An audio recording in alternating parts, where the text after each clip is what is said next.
Katika maisha kuna mambo yaliyo ya muhimu, ila lipo lililo la muhimu zaidi.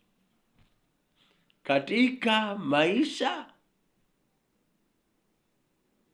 usitafute kila kitu, ila tafuta kilicho muhimu zaidi.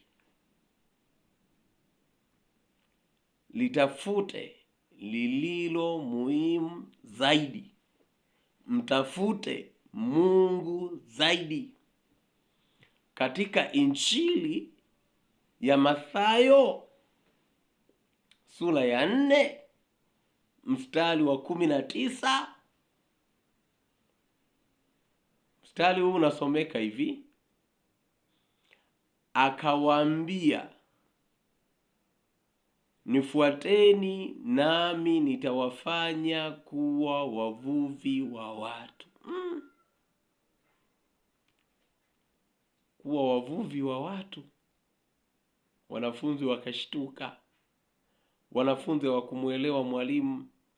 Wanafunzi hawakumuelewa Yesu.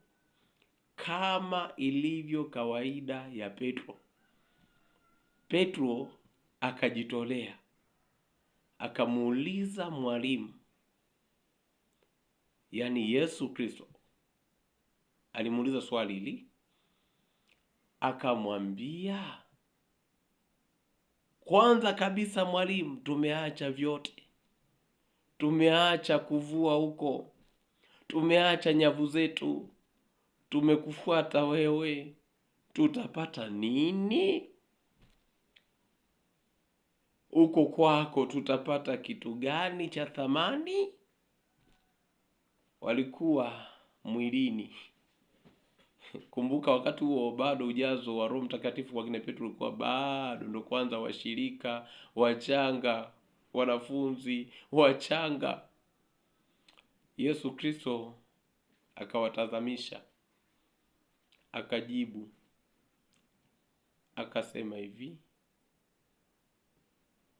duniani mara 100, kisha ule uzima wa milele.